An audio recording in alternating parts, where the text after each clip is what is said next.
Boa noite, irmãos. Graça e paz do nosso Senhor Jesus. Hoje nós estaremos indo para mais um artigo da Confissão Belga, dentro do nosso tema anual, Fundamentos da Fé Cristã. E antes da gente iniciar a pregação, eu quero pedir para o Tadeu projetar o artigo aqui. Hoje nós estaremos tratando do artigo 5º da Confissão Belga. E eu quero ler com os irmãos sobre o artigo 5, que tem como título a autoridade da Sagrada Escritura, e diz assim: recebemos todos esses livros e somente estes como sagrados e canônicos para regular, fundamentar e confirmar nossa fé. Acreditamos sem dúvida nenhuma em tudo o que eles contêm, não tanto porque a igreja aceita e reconhece esses livros como canônicos, mas principalmente porque o Espírito Santo testifica em nossos corações que eles vêm de Deus, como eles mesmos provam, pois até os cegos podem sentir que as coisas preditas neles se cumprem. Hoje nós estaremos tratando sobre a autoridade da Sagrada Escritura. Quando nós olhamos para a nossa geração atual, nós percebemos um declínio do senso de autoridade. Nós vemos que perdeu-se a ideia de que a autoridade é algo bom, é algo necessário para a construção da nossa sociedade. E de forma bem clara nós vemos isso nas nossas crianças e nos nossos adolescentes. A falta de respeito e de honra dos alunos aos professores no sistema público de educação. Isso tem se tornado muito comum nos nossos dias. Acredito que todos nós já vimos alguma notícia na televisão de alunos desrespeitando os professores, inclusive agredindo os professores. Coisa que na nossa geração passada não acontecia. Havia um respeito natural da sociedade, das crianças para com o professor. Havia uma submissão dos alunos à autoridade do professor enquanto ele estava dentro da sala de aula, educando e ensinando. Eu também, por mais que eu não tenha filhos, não tenho experimentado isso na prática, mas diversas vezes eu presenciei cenas que, para mim, me assustaram. Filhos gritando com os pais, desrespeitando os pais, dando tapas e outros tipos de agressão. E, de alguma forma, essas crianças, eles estavam também manipulando os pais, tomando as rédeas da casa. E os pais iam se anulando e os filhos continuavam naquele ciclo de desrespeito e desonra com os pais. Coisas que também na geração passada, na minha geração, isso seria inconcebível. E nós vemos isso muito claro, porque o perfil do atual de muitos adolescentes e jovens que estão no início da vida adulta são pessoas que procuram um senso de liberdade, procuram ser livres, mas livres da forma de que não há nenhuma autoridade sobre eles, sem ter nenhum tipo de prestação de contas. Eles desejam viver uma liberdade com ausência de leis morais, de leis relacionais e ausência de uma autoridade que possa estar acima deles para que eles possam prestar contas. Hoje, muitos buscam uma liberdade de forma irrestrita, sem leis. Eles buscam viver apenas sobre o que eles dizem como minha verdade. É o que eles definem, é o que o próprio ser humano define para si só. Cada indivíduo é o que define o que eles podem fazer ou não. A autoridade não pode vir de alguém externo ou de alguma convenção externa, mas a autoridade reside no que eu quero fazer com a minha vida. Afinal de contas, a vida é minha. É sob essa perspectiva que nós vemos muitos jovens e adolescentes hoje. Porém, esse conceito de liberdade, a parte de qualquer autoridade, de qualquer diretriz, isso é uma grande mentira. Sempre nós estamos debaixo de uma autoridade que nos direciona, que nos impulsiona a fazer o que fazemos, o que nos faz tomar as atitudes que nós tomamos. Então, a questão que nós precisamos resolver é o que exerce autoridade sobre as nossas vidas, tendo como realidade que sempre há algo que exerce poder sobre nós. Só que a pergunta que a gente deve fazer é o que tem exercido poder sobre nossas vidas? O que tem exercido autoridade sobre as nossas vidas? Por isso eu quero convidar os irmãos a abrirem comigo na primeira carta de Paulo aos Tessalonicenses, capítulo 2, versículo 13.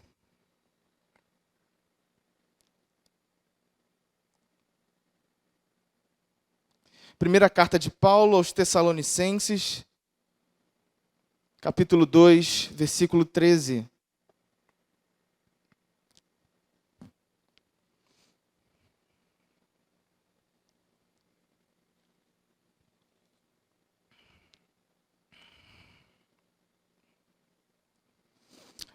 Diz assim: também agradecemos a Deus sem cessar o fato de que, ao receberem de nossa parte a palavra de Deus, vocês a aceitaram não como palavra de homens, mas conforme ela verdadeiramente é, como palavra de Deus, que atua com eficácia em vocês, os que creem. Amém. Vamos orar? Senhor Deus, clamamos a Ti para que o Senhor fale aos nossos corações por meio da Tua palavra. Que ela, que é a autoridade sobre nós, possa transformar os nossos corações e as nossas vidas, Senhor. Que hoje nós possamos sair desse momento em que meditaremos da Tua palavra de maneira diferente, Senhor. E que a nossa vida possa ser sempre para a Sua glória. Assim nós oramos pedindo o auxílio do Teu Santo Espírito. Amém e amém. Tessalônica foi uma das cidades da Macedônia, atualmente no norte da Grécia, em que Paulo e seus companheiros Timóteo e Silas visitaram na segunda viagem missionária lá descrita em Atos dos Apóstolos. No pouco tempo que Paulo passou naquela comunidade, naquela localidade, ele pregou o evangelho e dessa obra de Paulo ali foi plantada uma igreja. A primeira carta à igreja de Tessalônica foi escrita poucos meses depois de aqueles irmãos terem ouvido o evangelho de Paulo, de Timóteo e de Silas, e ela tem como objetivo ter uma comunicação breve de Paulo com aqueles recém-convertidos e também uma preocupação de Paulo com o amadurecimento espiritual daqueles irmãos. Paulo tinha ficado pouco tempo, na verdade, ali naquela localidade, e ele estava escrevendo essa carta para confirmar alguns ensinamentos e também por causa de uma preocupação com os perigos externos que poderiam acontecer atacando aquela igreja e por ela ser muito nova, que eles pudessem sucumbir a esses ataques. Então é uma carta de Paulo com esse pano de fundo, né? Porque aqueles irmãos tinham acabado de conhecer a Cristo e acabado de ouvir a mensagem do Evangelho. Paulo ele inicia a carta 1 Tessalonicenses, lá no capítulo 1, agradecendo a Deus pelo exemplo e pela fé dos Tessalonicenses. Né? Apesar de eles serem novos convertidos, eles já tinham uma fé que era um exemplo para os outros, para a igreja como um todo. E Paulo se alegra diante de Deus por essa verdade, por essa realidade no meio de Tessalônica. Paulo ele demonstra muita alegria mesmo pelos irmãos, pela fé que eles tinham dado e principalmente pelo testemunho deles, tanto em toda a Macedônia, na localidade que eles estavam, e na Acaia. Então aqueles irmãos estavam tendo um impulso missionário e eles estavam sendo reconhecidos por diversas outras comunidades em volta deles. No segundo capítulo, Paulo, ele relembra, e é aí que nós sabemos com mais detalhes, como foi a estadia de Paulo lá em Tessalônica. E ele começa a narrar, né, sobre uma perspectiva dos frutos, né, e ele começa a comentar sobre alguns casos que aconteceram no momento que ele estava lá. E é diante disso que nós estamos no texto que nós lemos.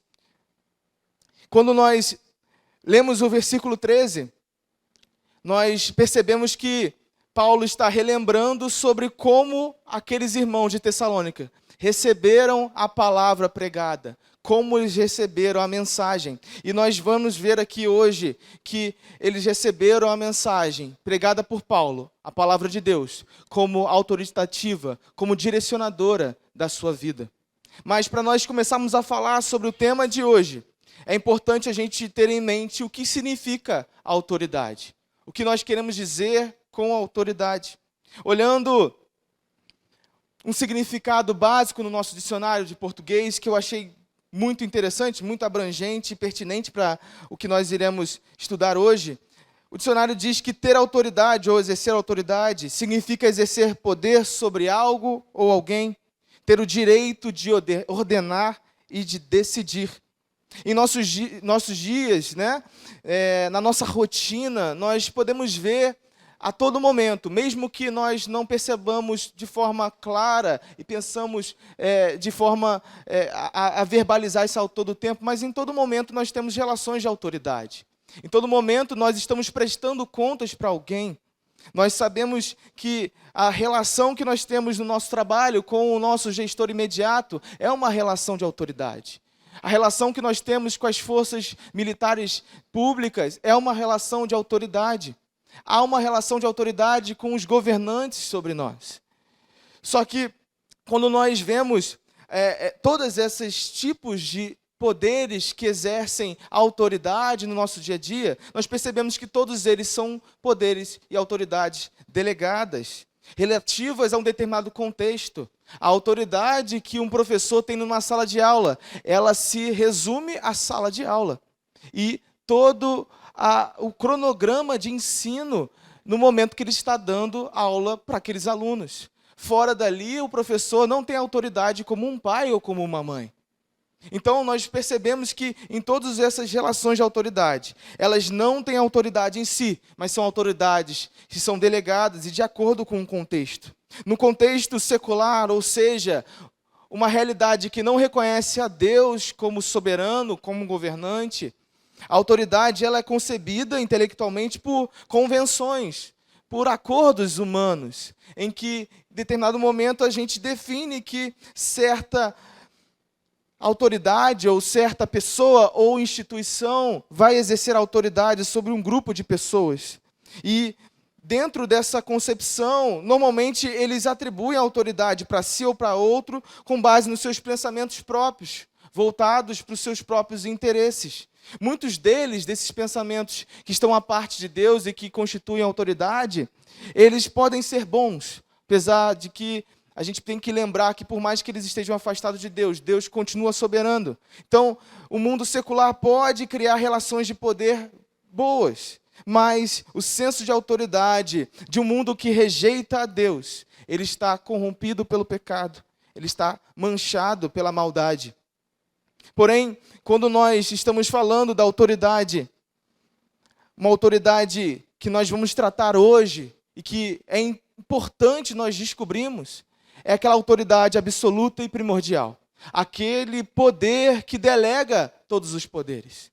Aquela autoridade primeira, que dela a distribuição de poderes e outras autoridades derivadas, como nós falamos.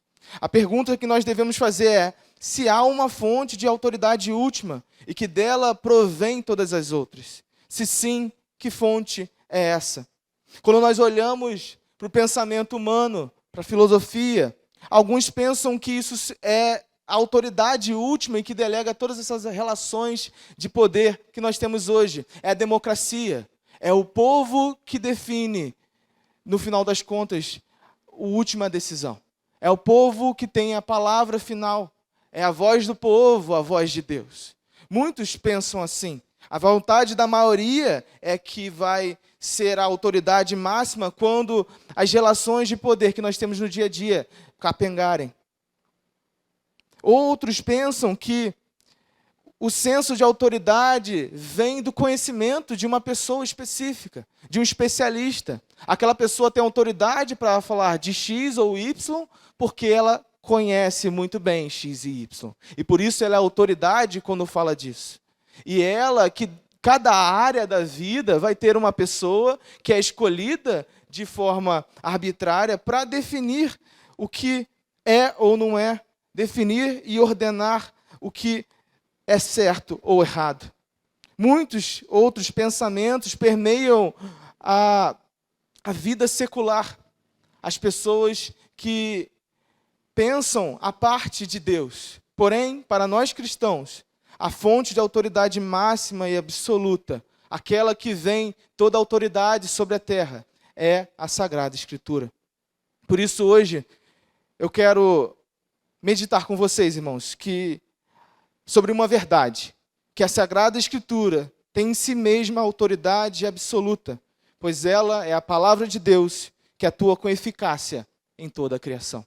Então é sobre a Sagrada Escritura, como autoridade máxima sobre a vida humana, sobre as nossas relações, sobre a nossa sociedade. É essa realidade que nos é revelada pelas Escrituras, que nós iremos meditar hoje. Por isso eu quero tratar de 3 pontos para embasar a realidade de que a Sagrada Escritura tem autoridade máxima, absoluta, é a palavra final para as nossas vidas. O primeiro ponto, vou pedir para o Tadeu passar, é que a autoridade das Escrituras não reside nos homens que as escreveram.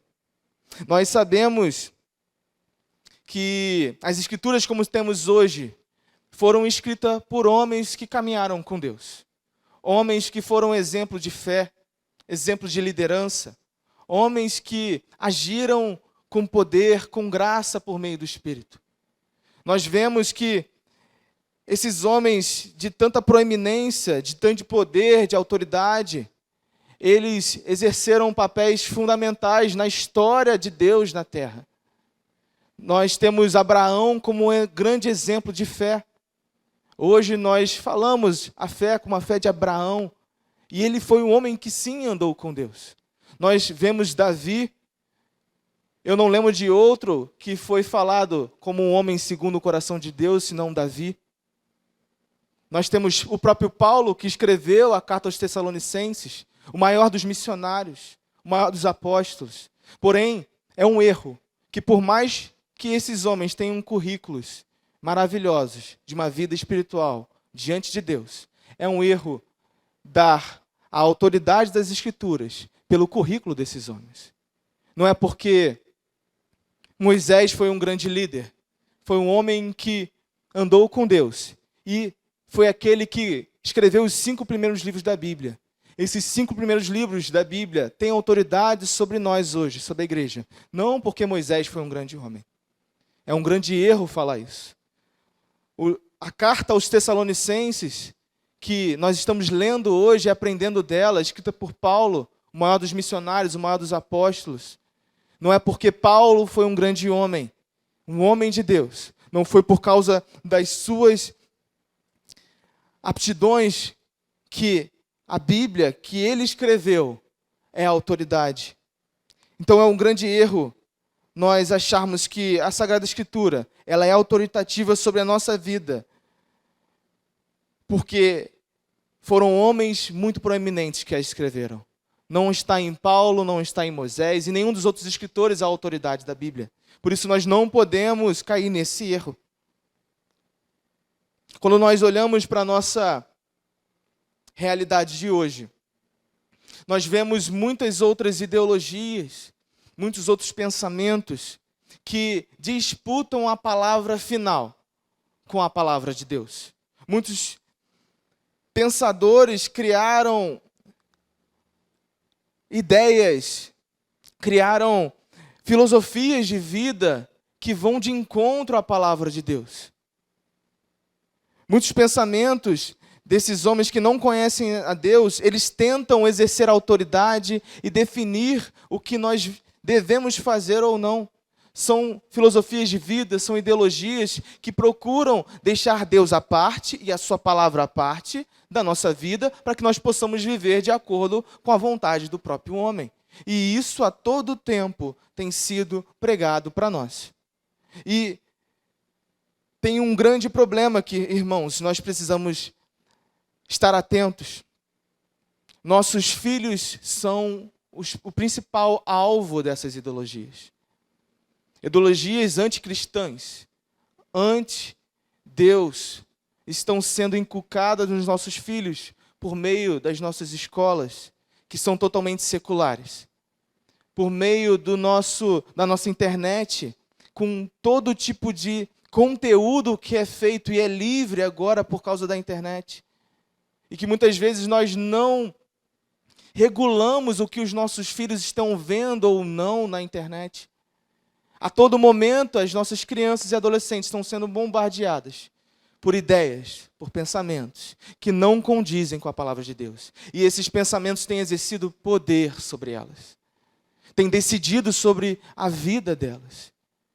Têm causado um estrago enorme, porque são coisas que estão contra a palavra de Deus. E a pergunta que eu faço, o que nós estamos fazendo com isso?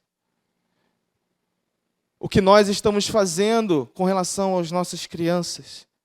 Será que nós estamos vendo tudo que tem sido ensinado para elas por meio das mídias sociais, na escola? Nós temos estado atentos com tudo que as nossas crianças ouvem e veem? Irmãos, o sistema, o mundo, assim como a Bíblia diz, ele é mau. E quem domina ele é o diabo. E todas as ideologias anticristãs que negam a Deus, que botam Deus à parte da vida, estão sendo ensinadas para as nossas crianças. E o que nós, pais, igreja, estamos fazendo para que as nossas crianças possam ser alimentadas com a palavra de Deus e que a palavra de Deus seja autoridade sobre elas. Que a palavra de Deus exerça poder e mude a vida delas e não essas ideologias. O que nós estamos fazendo? Muitas vezes também nós assumimos afirmações autoritativas, não oriundas da Bíblia, mas criadas por nós mesmos. E muitas vezes nós, com um discurso religioso, nós inserimos algumas coisas à palavra de Deus, do nosso pensamento, do nosso gosto, para afagar o nosso coração.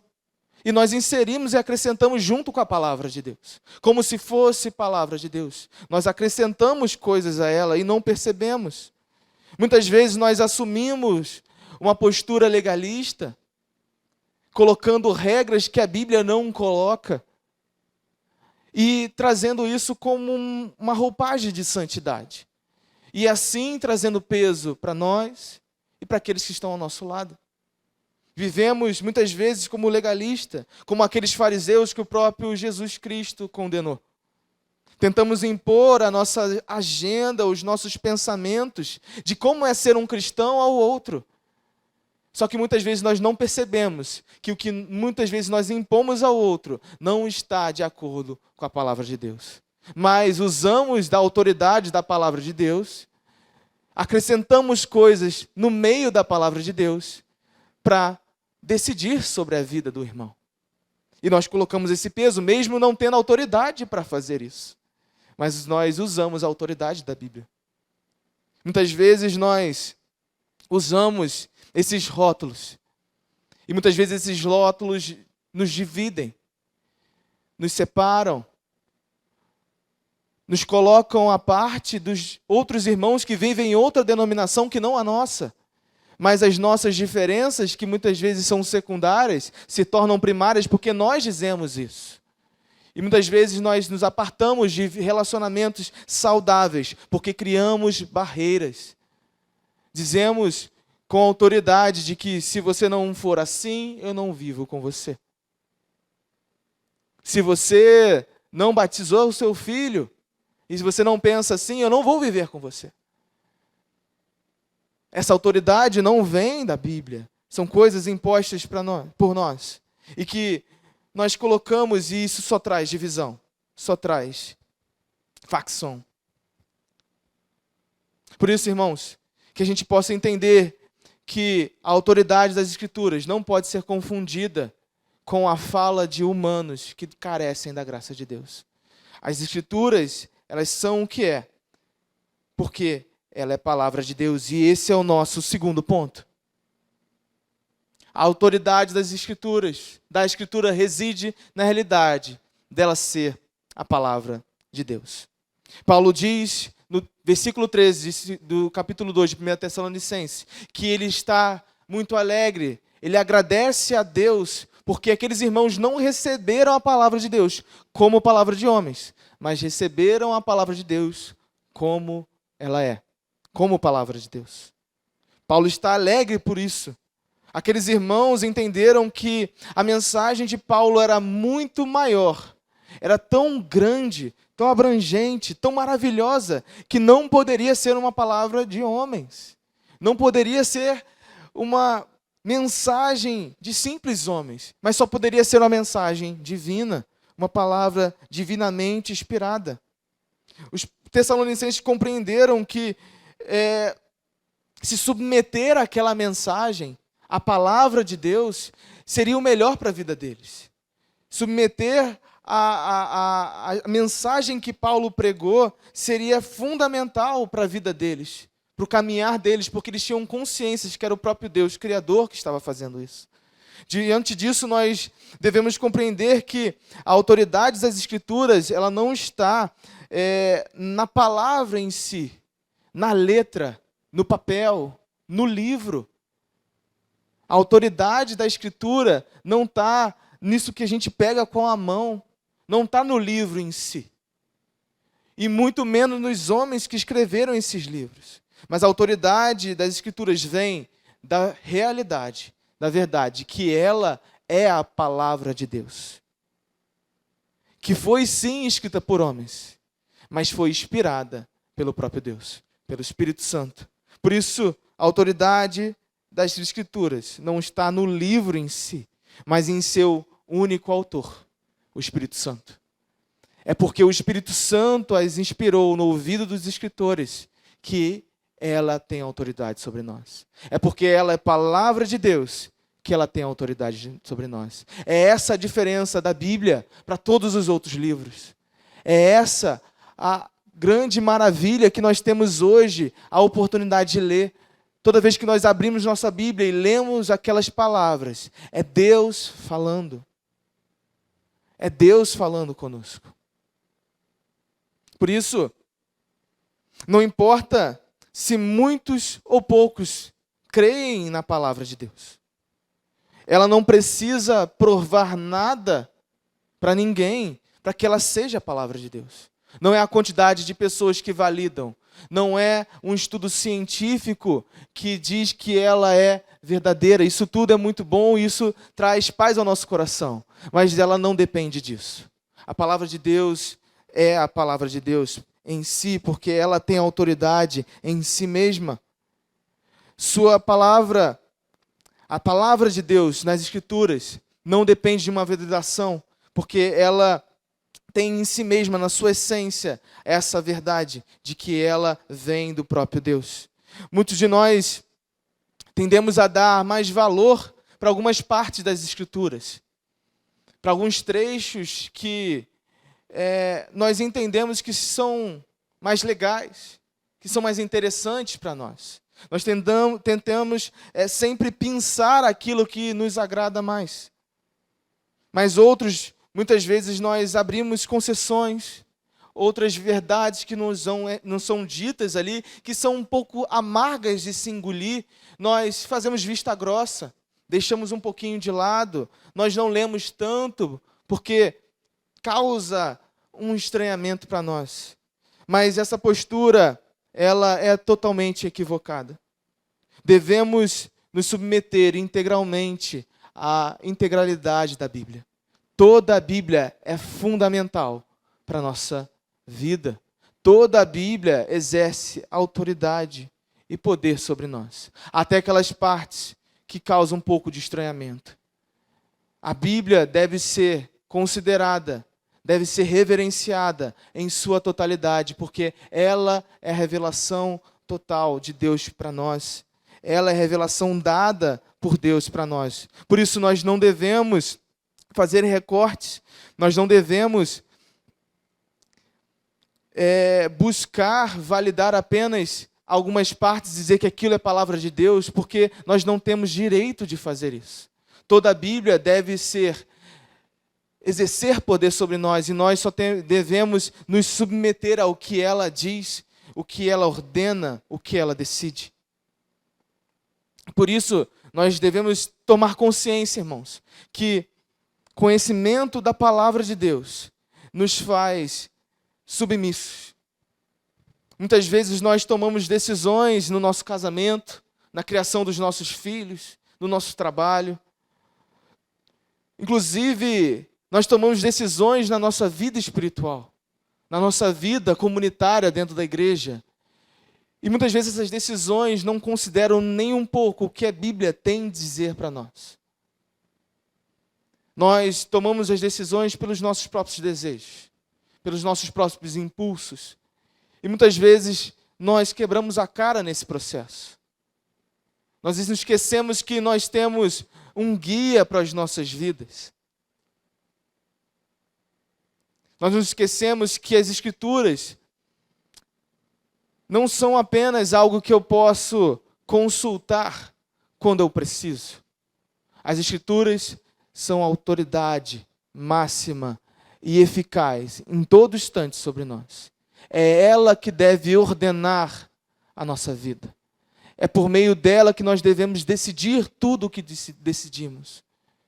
Afinal de contas, nós somos cristãos e decidimos viver debaixo da vontade de Deus. E a vontade de Deus está descrita na Bíblia. Então, não há essa opção. A Bíblia não deve ser um livro de consulta, mas ela deve de fato exercer poder e autoridade na nossa vida. E que assim como os Tessalonicenses, que a gente possa compreender que ela é boa e que nós devemos sim nos submeter, porque dela nós estaremos sendo transformados e viveremos uma vida muito melhor. Nós devemos nos submeter não só à nossa vida como um todo, mas à nossa vontade, nossos planos, nossos sonhos, ao que a Bíblia diz ou não. E por fim, nós temos uma outra verdade que nós devemos aplicar na nossa vida. Toda autoridade que nós vemos hoje aqui nas nossas relações, ela deriva de Deus. Ela procede de Deus. Como nós dizemos, a palavra de Deus ela é a autoridade máxima sobre as nossas vidas. Por isso, quando nós olhamos a nossa sociedade, devemos ter a noção de que, independente de quem exerce a autoridade, independente se o poder ele tem sido usado para benefício do povo ou não, para benefício próprio de indivíduos, de maneira egoísta, Deus está sobre tudo isso. Deus está sobre toda a autoridade, porque a palavra dele é a autoridade máxima. Então, quando nós olhamos para os nossos políticos, para as Forças Armadas, para as grandes empresas, para todo o nicho, todo o contexto que há relações de autoridade, nós devemos ter a visão de que a palavra de Deus, que o próprio Deus é a autoridade sobre todas elas. Tudo o que acontece é debaixo da permissão de Deus, debaixo do plano soberano de Deus. E isso muda a nossa relação com as autoridades terrenas. Isso muda a nossa perspectiva, porque nós encontraremos paz mesmo quando o poder é autoritário. Mesmo quando o poder ele é opressor, nós sabemos que o nosso Deus, o Deus soberano, está no controle. Nós sabemos que Deus está cumprindo o plano que Ele quer cumprir. E nós conhecemos o nosso Deus. E nós sabemos que Ele é um Deus bondoso, um Deus justo. E por isso, nós precisamos olhar toda a relação de autoridade e submetê-la também à palavra de Deus, para entender quando devemos agir, quando devemos obedecer ou quando devemos desobedecer a alguma autoridade opressora, de acordo com o que a Bíblia nos diz, de acordo com o que a palavra de Deus, que é a autoridade máxima, que é aquela que vai medir as nossas relações de autoridade aqui, aquela que vai, quando tiver algum tipo de conflito, é ela que deve estar na nossa mente para que nós possamos tomar a atitude correta, porque é ela que deve ordenar a nossa vida. Por fim, o terceiro ponto. A autoridade da Escritura é atestada pelo fato dela, sendo a palavra de Deus, agir com eficácia na criação. O versículo 13, ele termina com a afirmação que a palavra de Deus, que aqueles irmãos receberam, é aquela que atua com eficácia nos que creem. O texto afirma que a Escritura ela é eficaz na nossa vida. Ou seja, ela cumpre o seu objetivo. Ela é certeira. Ela é assertiva. Ela é perfeita naquilo que ela se propõe a fazer.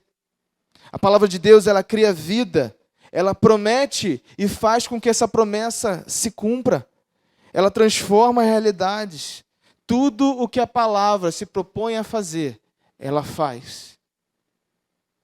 Por isso, a sua autoridade, ela é atestada e confirmada para nós hoje, com a eficácia dela no mundo.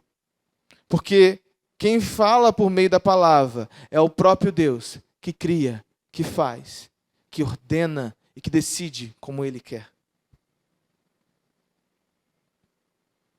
A palavra de Deus, ela se torna eficaz, primeiramente no contexto da igreja. Perceba que o texto diz que a palavra de Deus atua com eficácia em vocês, os que creem. A palavra de Deus, ela foi revelada e entregue a um povo específico, ao povo de Deus, à igreja de Cristo, ao corpo de Cristo. Foi um grupo restrito de pessoas que receberam a Bíblia como palavra de Deus, como ela de fato é. Ela só é reconhecida por esses irmãos que receberam do Espírito Santo. Por isso, para o não crente, a Escritura só é um livro. Só é um livro que tem vários livros e que conta uma história. Mas para nós, cristãos, que recebemos o Espírito Santo, nos foi revelada a Bíblia como palavra de Deus. E ela atua com eficácia sobre nós. Ela, de fato, transforma a nossa vida. Ela não traz apenas ensinamentos, mas ela molda, ela transforma, ela cria uma nova vida. Ela nos faz crescer, ela nos faz amadurecer. Ela nos revela quem Deus é. A Bíblia, ela atua com eficácia em nós. Por isso, nós devemos viver sobre a sua direção.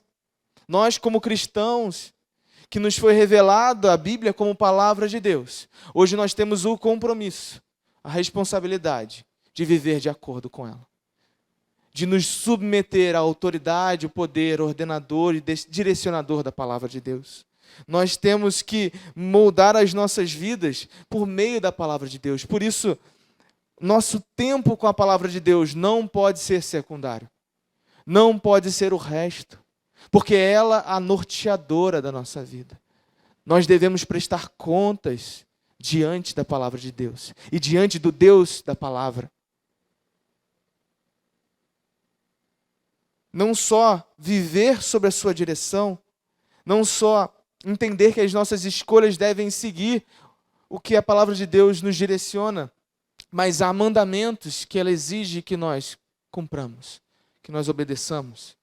Por isso, nós devemos, a todo momento, entender, por meio da palavra de Deus, para onde nós devemos ir e como nós devemos viver, o que devemos fazer. Por isso, nós não podemos nos esquecer que a palavra de Deus, ela é eficaz nas nossas vidas. E por isso, nós devemos nos prostrar diante dela, para que nós sejamos alcançados por essa eficácia e sejamos transformados por ela. De uma forma indireta, a ação da palavra de Deus também muda o mundo. Por isso que eu coloquei que ela é eficaz na criação, mas de um jeito indireto. De fato, o mundo que não conhece a Deus, que não recebeu o Espírito, as pessoas que não foram convertidas por Cristo, elas não reconhecem as Escrituras como palavra de Deus. E por isso a palavra de Deus não é eficaz diretamente para a transformação do coração dessas pessoas. Enquanto elas não receberem o Espírito, elas não vão ser moldadas pela palavra de Deus. Porém, nós sabemos que a igreja, quando age como embaixadores do reino de Deus, quando cumprem a sua missão e se submetem à autoridade direcionadora da palavra de Deus, a igreja gera coisas boas para o mundo. A igreja demonstra para o mundo as maravilhas de Deus e do seu reino.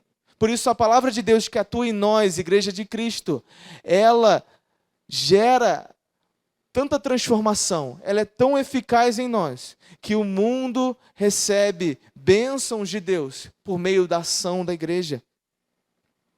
O mundo, ele é abençoado, ele é iluminado pela ação da igreja, que sofreu a ação da palavra de Deus por meio do Espírito. Por isso, diante dessa realidade, entendendo que Deus tem agido no mundo, tem refreado o mal, tem embelezado o mundo por meio da ação da igreja, nós devemos cumprir o nosso ID. Cumprir a grande comissão de fazer discípulos. Porque nos foi dada a palavra. E a nós também foi dada a missão de levar essa palavra para outros. Para apresentar essa palavra para outros. Para que, diante do plano soberano de Deus, ela seja eficaz nos corações das pessoas que ainda não conhecem a Deus. Por isso é o nosso dever cumprir o nosso ID. E também é nosso dever trabalhar, criar boa tecnologia, ensinar, embelezar o mundo e várias outras coisas. E fazendo isso tudo para a glória de Deus. Fazendo tudo o que nós fomos chamados a fazer no nosso trabalho, com os nossos dons, com as nossas funções no mundo, não só aqui dentro, mas lá fora, que a gente possa fazer tudo direcionados pela palavra de Deus, para que o mundo seja mais belo, porque a ação da igreja é a ação de Cristo no mundo. E Deus nos comissionou a fazer isso, a servir a comunidade, a estender a mão, a fazer o nosso melhor trabalho, a ser um bom marido, ser uma boa esposa, um bom amigo, um bom pai, um bom filho, um bom engenheiro, um bom advogado, um bom médico, um bom motorista de Uber, um bom cozinheiro. Deus nos chamou para fazer isso. Só que nós devemos submeter tudo o que nós fazemos ao direcionamento e ordenança que está na palavra de Deus. Porque é ela que tem autoridade sobre as nossas vidas. É ela que deve direcionar aquilo que nós fazemos. E é ela que vai nos conduzir num caminho de alegria, de paz, de justiça. Quando nós olhamos para as Escrituras, em seu ápice, vemos a palavra de Deus, em toda a sua autoridade, se encarnando e se revelando aos homens. Jesus é a palavra encarnada, irmãos. Jesus é aquele verbo que se fez homem e que nele reside toda a autoridade, no céu e na terra. Ele é a palavra criadora, é dele que emana todo o poder. Assim como o apóstolo João diz que no princípio era aquele que era a palavra. Ele estava com Deus e era Deus. Ela estava com Deus no princípio. Todas as coisas foram feitas por intermédio dele. Sem ele, nada do que existe teria sido feito. Nele estava a vida e esta era a luz dos homens. A luz brilha nas trevas e as trevas não a derrotarão. Essa palavra, Jesus Cristo, que sem ele nada existiria, que nas suas mãos há todo o poder, ela foi revelada a nós como autoridade de um rei. Mas um rei que serve, um rei que se entrega por amor do seu povo. Jesus, ele se entregou como sacrifício e morreu no nosso lugar para perdão dos nossos pecados. Foi dada toda a autoridade a esse Jesus, nos céus e na terra, porque ele não permaneceu morto, ele ressuscitou. E nós temos a convicção que todo joelho se dobrará diante desse Jesus. O servo sofredor, sim, mas o rei que tem toda a autoridade, que em breve voltará. É sobre essa palavra encarnada que nós podemos olhar hoje para as Sagradas Escrituras. Aquela que diz tudo sobre esse homem. É sobre a perspectiva de que a própria palavra morreu por mim e por você, que nós devemos nos submeter à Sagrada Escritura como palavra de Deus, como autoridade sobre nós, como poder sobre nós, porque a própria palavra se fez homem e morreu por nós, nos amando. Por isso que é maravilhoso, irmãos. Por isso que não há problema da gente se submeter à palavra de Deus, às Escrituras, porque é sobre esse Jesus que ela nos diz. É sobre esse rei que ela nos ensina, um rei que dá a vida por nós, um rei que nos dá vida nele. É para ele que as Escrituras apontam, irmãos. É nele que conhecemos e reconhecemos a autoridade de Deus. A autoridade de Deus que vem por meio da palavra revelada a nós. Vamos orar? Senhor Deus, glórias te damos pela oportunidade de abrir a tua santa palavra, Senhor. O Senhor foi tão maravilhoso que o Senhor se fez revelado, Senhor, para nós. Nós não conseguiríamos, Senhor, te encontrar. Nós não conseguiríamos te alcançar, Senhor. Mas o Senhor se fez conhecido. O Senhor se revelou a nós. Por isso, nós entendemos que a palavra que o Senhor nos deu por meio desses homens, inspirados pelo Espírito Santo, ela é a autoridade sobre as nossas vidas. Que ela possa ser norteadora de tudo que nós decidimos, Senhor. Que ela possa nortear os nossos casamentos, Senhor. A criação dos nossos filhos, Senhor. Como nós trabalhamos, Senhor. Como nós tiramos nosso tempo de lazer, Senhor. Que ela possa nortear, Senhor, as nossas relações, Senhor. As nossas amizades, Senhor. Que ela possa nortear como cultuamos a Ti, Senhor. Como nós vivemos a vida diante de Ti, Senhor. Que ela possa ser a única autoridade, a única palavra final, Senhor, sobre nós. E que a gente possa submeter tudo o que nós vivemos, Senhor. Toda a realidade à nossa volta sobre ela, Senhor. Nos livra, Senhor, de ser enganados, Senhor, por outras ideologias, Senhor. Por outros pensamentos que tentam usurpar o lugar da Tua palavra em nossas vidas. Que o Senhor possa nos ajudar, Senhor, a educar os nossos filhos de tal maneira aos Teus pés, que essas crianças não possam ser tragadas por esses falsos ensinamentos, Senhor. Abra os nossos olhos, Senhor.